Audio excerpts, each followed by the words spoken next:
Today we are going to discuss about the disadvantages of the frictions.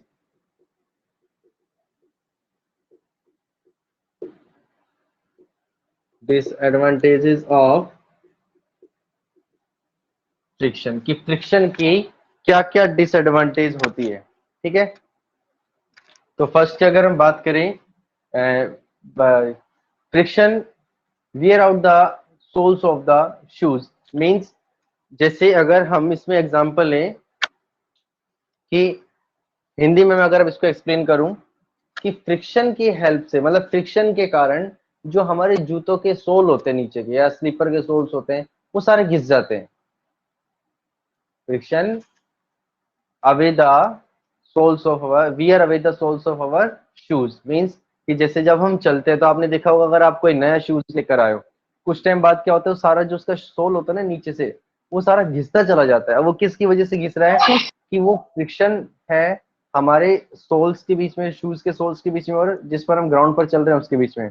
दोनों surface जब एक दूसरे को कॉन्टेक्ट करते हैं तो दोनों के बीच में फ्रिक्शन होता है, जिसकी वजह से हम क्या बोल सकते हैं कि फ्रिक्शन के कारण हमारे जूतों के सोल घिस सकते हैं। इसको हम बोल सकते हैं wear out the soles of our shoes. Frictions wear out the soles of our shoes.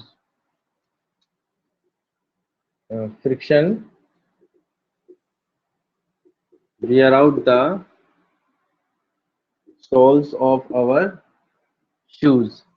Second आता है कि फ्रिक्शन की वजह से ही जो गाड़ी के टायर होते हैं वो भी क्या होते हैं बेटा, घिसते चले जाते हैं, जिसको हम क्या नाम देते हैं, it is considered as the treads the tyres of vehicles wear out gradually due to friction.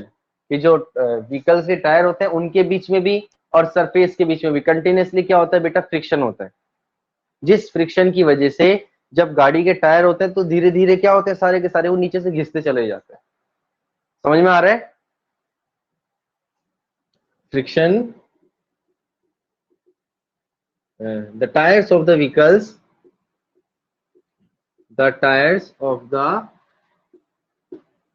vehicles wear out due to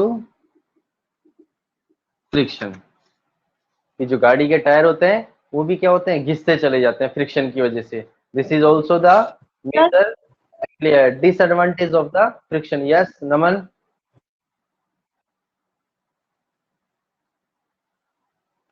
sir आप व्हाट आर यू? जैसे डिसएडवांटेज ऑफ फ्रिक्शन, सर इसके अंदर फ्रिक्शन के लिए लास्ट एग्जांपल दिया कि ये friction reduce efficiency of machine. He sir ये कैसे हुआ? अभी मैं ये सारी वन बाय वन एक्सप्लेन कराऊंगा बेटा, ठीक है। समझ में आया? ये दोनों पॉइंट क्लियर हुए। अब तीसरा आता है इसके यस अंदर, sir. Friction wear out the या rubbing the parts of the machine. कि जो मशीन के पार्ट्स होते हैं, जब भी कोई मशीन मूव करती है तो देखा होगा उसके पार्ट्स एक दूसरे के ऊपर मूव करते हैं। मशीन के जो पार्ट्स हैं they are slightly move on one another, एक दूसरे के ऊपर मूव करते हैं। जब वो पार्ट्स एक दूसरे के ऊपर मूव करते हैं बेटा, तो उससे क्या होता है कि जो मशीन के पार्ट्स है उनके बीच में फ्रिक्शन होता है, और फ्रिक्शन की वजह से वो पार्ट्स क्या होते हैं, सारे घिसते चले जाते हैं। ठीक है। तीसरा मैं इसमें एग्जाम फोर्थ इसकी एप्लीकेशन लेता हूं मैं। By friction the brake pads of the vehicle also reduces. Means कि जो हम व्हीकल है, साइकिल के आपने देखा होगा रबड़ के ब्रेक पैड्स लगे होते हैं टायर के बीच में, जिसको हम ब्रेक लगाते तो साइकिल रुक जाती है। अब वो साइकिल क्यों रुक रही है? क्योंकि ब्रेक पैड्स, जिसको हम ब्रेक शूज भी बोल सकते हैं, ब्रेक शू और टायर के बीच में क्या हो रहा है बेटा, फ्रिक्शन हो रहा है। किस किस के बीच में? ब्रेक पैड्स और टायर दोनों के बीच में फ्रिक्शन होता है। जब दोनों एक दूसरे को टच करते हैं तो धीरे धीरे साइकिल की जो स्पीड होती है वो रिड्यूस होती चली जाती है और लास्ट में जाके साइकिल रुक जाती है। अब कंसेप्ट क्या निकल के आता है कि जब ब्रेक पैड्स और टायर कंटिन्यूसली एक दूसरे को टच करेंगे तो धीरे धीरे ब्रेक पैड्स जो है वो क्या होंगे, घिसते चले जाते हैं सारे, जिससे उनकी एफिशिएंसी जो होती है वो रिड्यूस होती चली जाती है, जिससे और लास्ट में हम देख कहते हैं कि साइकिल के ब्रेक फेल हो गए। वो ब्रेक फेल क्यों होते हैं? क्योंकि हम उसको टाइट करवाते जाते हैं और जो रबर ब्रेक पैड्स हैं वो सारे क्या होते हैं, रबिंग होते रहते हैं और एक दूसरे के साथ रब होके वो घिसने शुरू हो जाते हैं। तो ये भी किसकी वजह से हो रहा है बेटा? फ्रिक्शन की वजह से। समझ में आया? क्लियर हुआ?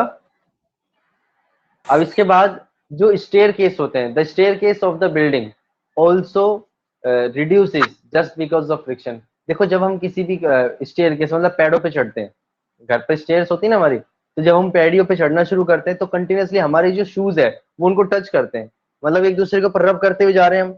जिससे क्या होगा, आपने देखा हो कभी कि जो कुछ फर्श ऐसे होते हैं जो बीच में से स्लिपरी हो जाते हैं, उनमें भी गैप बन जाता है, वो किसकी वजह से हो रहा है? This is also just because of friction between the shoes and the stair foot of the stair case.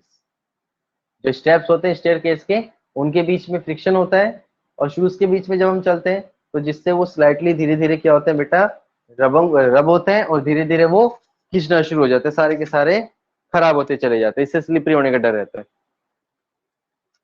अब इसके बाद friction produces the heat which damage the machine part.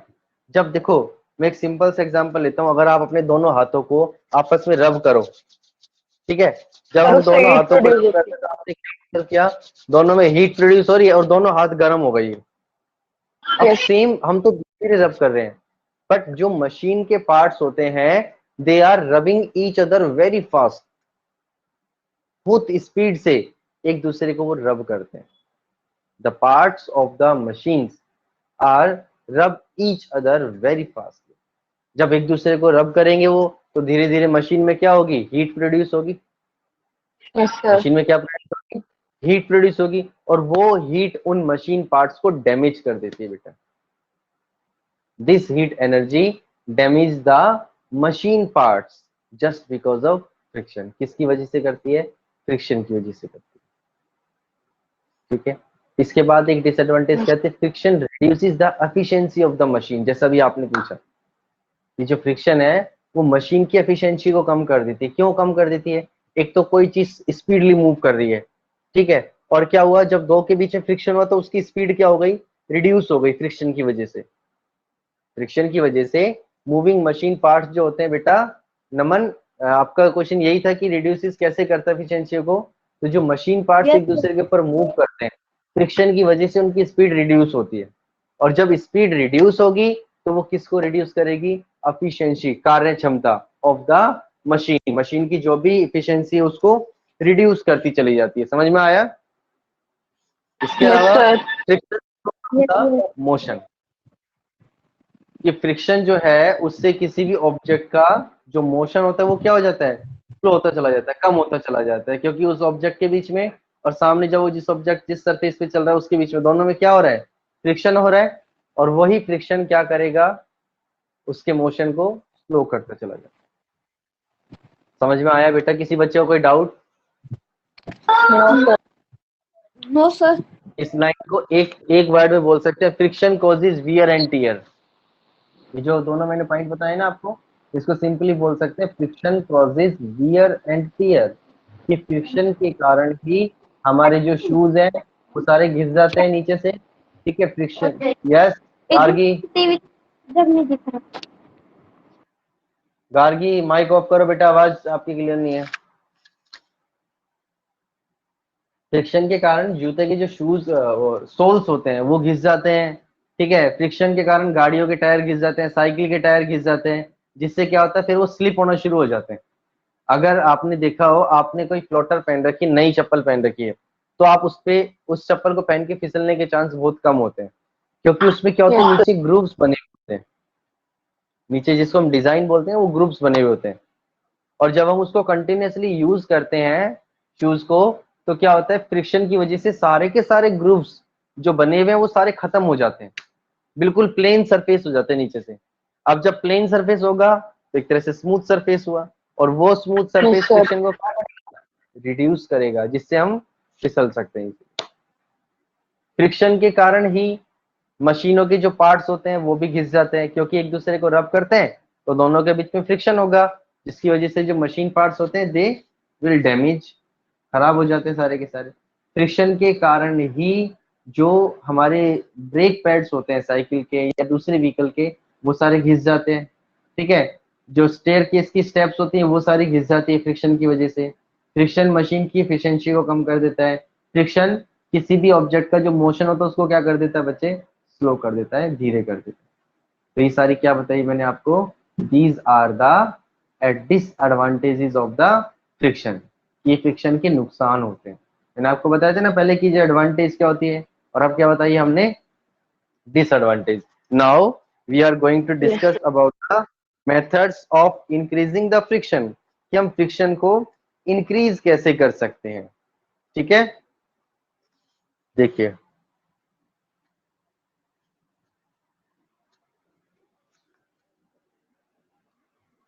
इनमें तो किसी को कोई डाउट नहीं है डिसएडवांटेज में बेटा? No sir. No sir. methods to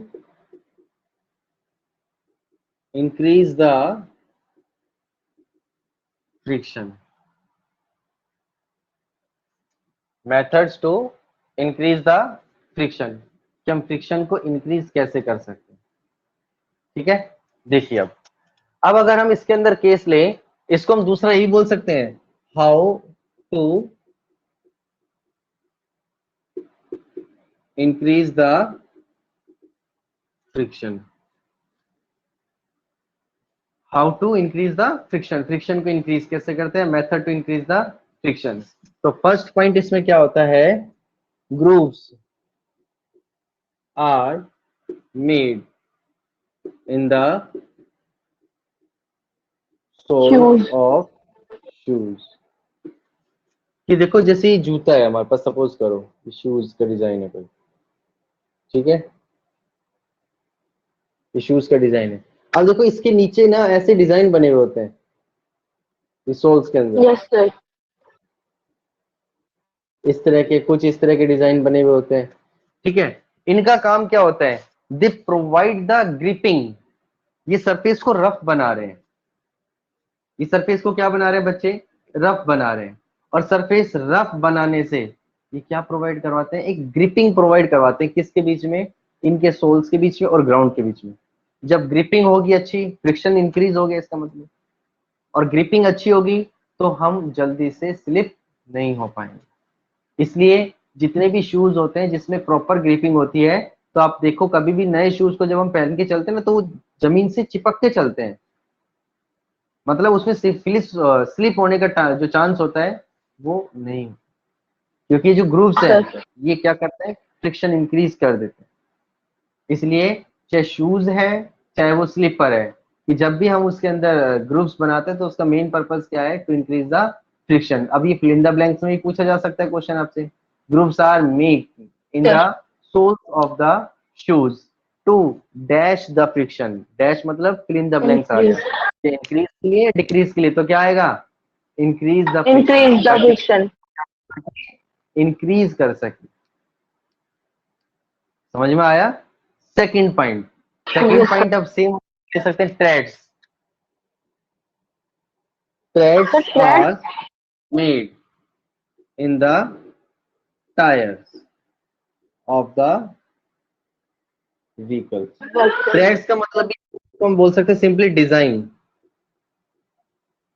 designs are made in the tyres of the vehicle. जैसे ये हमारे पास किसी भी व्हीकल का टायर है, ठीक है, आपने देखा होगा इन टायर के बीच में इस तरह के डिजाइन बने हुए होते हैं। Yes sir.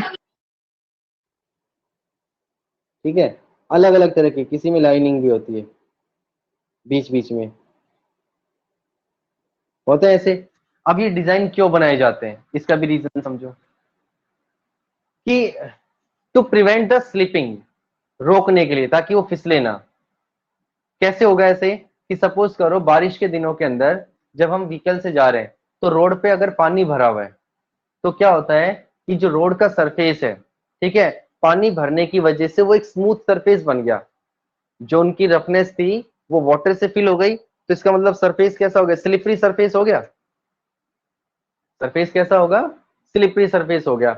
अब हम क्या करते हैं, जो व्हीकल हम यूज कर रहे हैं उनके बीच में जो डिजाइन बनाई जाती है टायर के बीच में, उसका मेन काम क्या होता है, कि जैसे ही वो उस रोड पे जाते हैं तो वो वाटर को दूर कर देते हैं, सरफेस वाटर जिस पर टायर चल रहा है, व्हीकल चल रहा है, वो क्या करते हैं, उस पानी को वहां से हटा देते हैं, और जैसे ही पानी हटेगा तो वो क्या करते हैं, उसके साथ ग्रिपिंग कर लेते हैं। डिजाइन का मेन काम क्या है, ये फ्रिक्शन को बढ़ा रहे हैं। कैसे बढ़ा रहे हैं, ग्रिपिंग को अच्छी करके, इंटरलॉकिंग को अच्छा करके। इंटरलॉकिंग की वजह से फ्रिक्शन होता है, फ्रिक्शन किसकी वजह से होता है, इंटरलॉकिंग की वजह से। इंटरलॉकिंग। तो जैसे ही पानी टूट जाएगा तो वाटर का जो सॉरी ग्राउंड का जो सरफेस है, जो रोड का सरफेस है और टायर के बीच में, दोनों के बीच में फ्रिक्शन होता है, जिससे टायर हमेशा व्हीकल के साथ चिपक के चलता है, रोड के साथ चिपक के चलता है और उसके स्लिप होने के चांस बहुत कम हो जाते हैं। क्योंकि अक्सर क्या होता है जब हम देखते हैं कि कोई व्हीकल स्लिप हो रहा है ब्रेक मारने से, तो स्लिप होने का मेन पर्पस क्या है कि जो इंटरलॉकिंग है वो तो हो ही नहीं पा रही। बारिश के दिनों में व्हीकल स्लिप हो जाते हैं ना, वो स्लिप क्यों हो रहे हैं? क्योंकि टायर घिस गया, ठीक है, या जो सरफेस है जिसपे व्हीकल चल रहा है वो बहुत स्मूथ सरफेस है, ठीक है। अब सरफेस स्मूथ होगा तो क्या होगा, फ्रिक्शन की जो इंटरलॉकिंग है व्हीकल के बीच में और सरफेस के बीच में, वो स्ट्रॉन्ग नहीं हो पाएगी, जिससे फ्रिक्शन कम हो गया और वो स्लिप होना शुरू हो जाता है। फ्रिक्शन डिक्रीज हो जाएगा उस केस में। हाँ, अगर किसी भी व्हीकल के टायर जब घिसने शुरू हो जाते हैं तो किसकी वजह से घिस रहे हैं? फ्रिक्शन की वजह से। तो हमें उसको यूज नहीं करना चाहिए। We have to replace the new one, ठीक है। Yes, sir. हमें नए टायर को क्या कर देना चाहिए? उससे रिप्लेस कर देना चाहिए, ताकि कोई भी एक्सीडेंट हो उससे बचा जा सके। तो इसलिए आपने देखा है कभी हाईवे जो होते हैं, क्या हाईवे की जो सड़क होती है वो गली की सड़क जैसी होती है, जैसे गलियों के अंदर सीमेंट के फर्श डलते हैं? No, हाईवे के sir. फर्श ऐसे डलते हैं कभी? बोलो, नहीं डलते। No, sir. वो चारकोल वाले फर्श डलते हैं, जो ब्लैक फर्श होते हैं, चारकोल रोड ही डली होती है इसके अंदर, इस तरह के Sir, फर्श डलते हैं। charcoal. क्यों? क्योंकि उसका सरफेस बहुत रफ होता है और उससे ग्रिपिंग अच्छी होती है। Yes, sir. इसके बाद तीसरा इसके अंदर पॉइंट आता है, spikes are provided in the shoes of the player. कि जो प्लेयरों के शूज होते हैं उनमें क्या प्रोवाइड करवाए जाते हैं? स्पाइक्स।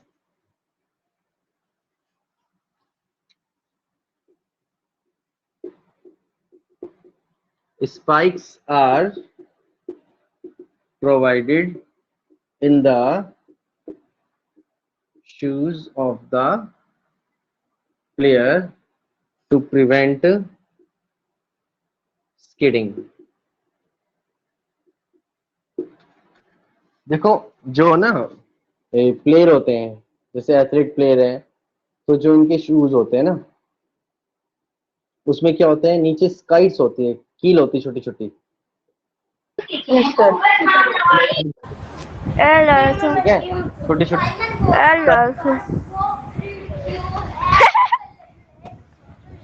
और देखिए माइक ऑफ करो अपना। Harsh, spikes are provided in the soles of the shoes. क्योंकि देखो, जो प्लेयर होते हैं, एथलीट्स होते हैं, रनर होते हैं, उनका मेन काम भागने का होता है। अगर वो कंटिन्यूअसली भाग रहे हैं तो क्या होगा, अगर फ्रिक्शन कम हुआ तो उनके फिसलने का चांस भी होगा और वो गिर भी सकते हैं।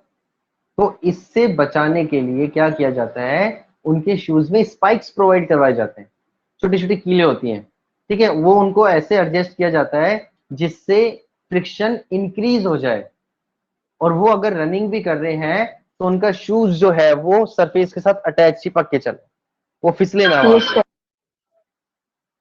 इसलिए इसका भी मेन काम क्या है? To increase the friction. ये फ्रिक्शन को क्या कर रहे हैं बेटा? बढ़ा रहे हैं। यहां तक क्लियर हुआ? Yes, sir. कोई डाउट इसमें किसी को? No, sir. No, sir. इसका फोर्थ पॉइंट आता है कि जितनी भी मशीन होती है उन मशीनों के अंदर एक स्पेशल बेल्ट प्रोवाइड करवाई जाती है। Machine belts are made of special material, ठीक है, to increase the friction. Machine belt का मतलब क्या होता है? जैसे आटे की चक्की होती है, आटे की चक्की के अंदर जो नीचे से एक बेल्ट अटैच होती है, Yes, sir. होती है, बेल्ट अटैच होती है, ठीक है। और भी ऐसी काफी हैवी मशीन होती है जिसके अंदर एक पार्ट दूसरे के साथ जब रोल करते हैं ना तो बेल्ट से अटैच होता है। अब उन बेल्ट को एक स्पेशल मटेरियल, मतलब एक रफ मटेरियल की बनाया जाता है जिससे फ्रिक्शन इंक्रीज हो और वो वहां पर अटैच रहे, ग्रिपिंग अच्छी रहे।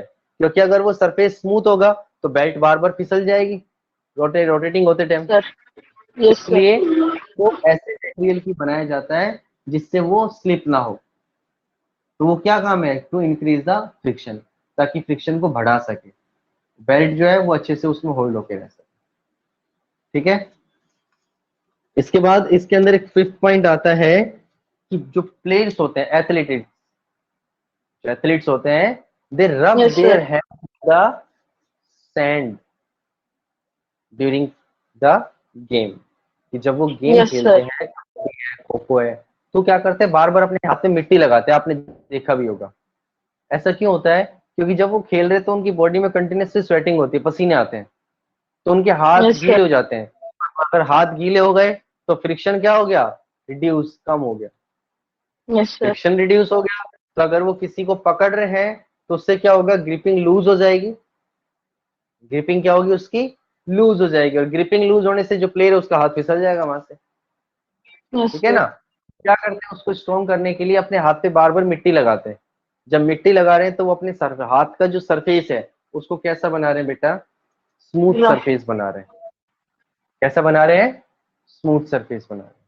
और जब सरफेस स्मूथ होगा तो उस कंडीशन के अंदर क्या होगा?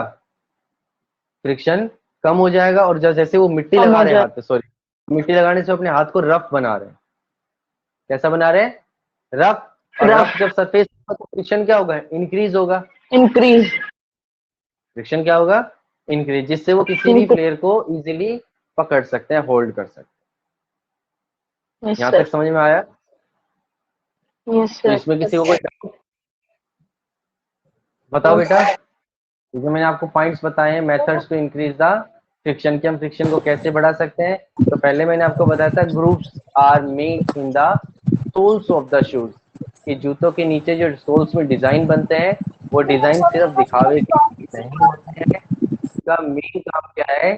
फ्रिक्शन को बढ़ाना, जिससे हम फिसलते नहीं है और इजीली कंफर्टेबल तरीके से चल सकते हैं। दूसरा, threads are made in the tyre. जो टायरों के अंदर क्या बनते हैं? डिजाइन बनते हैं। उनका भी मेन काम क्या है? डिजाइन बनने का मेन पर्पस होता है कि जो उनके बीच में डिजाइन, ठीक है ना, और सरफेस के बीच में इंटरलॉकिंग होती है। जो व्हीकल है वो जल्दी से स्लिप नहीं होते। ठीक है, तो वो भी फ्रिक्शन इंक्रीज करते हैं। तीसरा मैंने क्या बताया आपको? जो प्लेयर होते हैं वो हाथ में मिट्टी लगाते हैं। मेन काम क्या है? टू इंक्रीज द फ्रिक्शन, ताकि बढ़ा सके। ठीक है।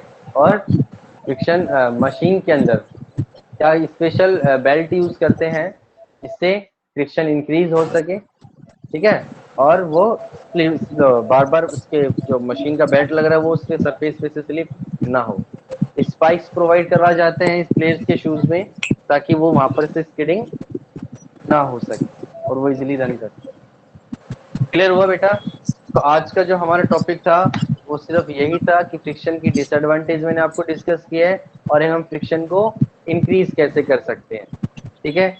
और कल बेटा आपको मैं इस चैप्टर के, अब तक मैंने आपको इस चैप्टर के नोट्स नहीं दिए ना? No, sir.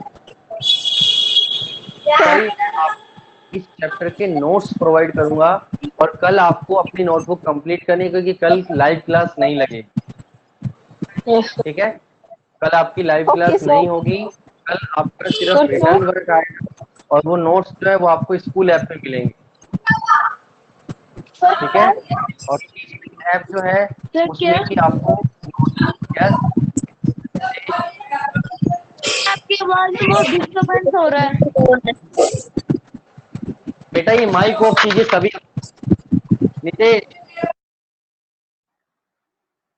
Nitesh mic off करो अपना। मैं यही बोल रहा हूँ बेटा कि कल आपकी लाइव क्लास नहीं लगेगी, इसलिए कल आपको इस चैप्टर के, नितेश माइक ऑफ करो अपना। sir, complete send कर दोगे. हाँ बेटा, मैं जो आपको नोट्स हैं वो कंप्लीट नोट सेंड करूंगा इस चैप्टर के। तो कल आपको अपना रिटर्न वर्क करना है और इस फिजिक्स की नोटबुक को यहाँ तक जो वो कंप्लीट करनी है। ठीक है बेटा? Sir, complete note कल तक करने हैं. नहीं, कल तक नहीं करने, आपको नेक्स्ट वीक तक का टाइम है। एक वीक तक आप उन नोट्स को कंप्लीट कर सकते हैं। फेयर नोटबुक Okay, है, sir. बिल्कुल neat and clean hand writing के अंदर। Okay, sir. यहाँ तक जो हमने चैप्टर पढ़ाया है, क्या इस चैप्टर में किसी बच्चे को कोई डाउट है? यहाँ तक कोई No, ऐसा sir. टॉपिक जो आपको ना No, समझ sir. आया हो? No sir. बोलो बेटा। ओके, तो आज की क्लास हम यहीं पे ओवर करते हैं। बाकी हम, एक्सक्यूज मी हाँ सर। बोलो। सर अभी हाँ तक बोलो। आपने एक चैप्टर के नोट्स ही भेजे हैं ना? यस, फोर्स एंड प्रेशर के नोट्स भेजे बेटा, दूसरे के नोट्स में आप भेजूंगा आपको। Okay sir. Bye sir. Okay बेटा, बाय बेटा। Bye sir. सर बस कल कल क्लास नहीं लगेगी।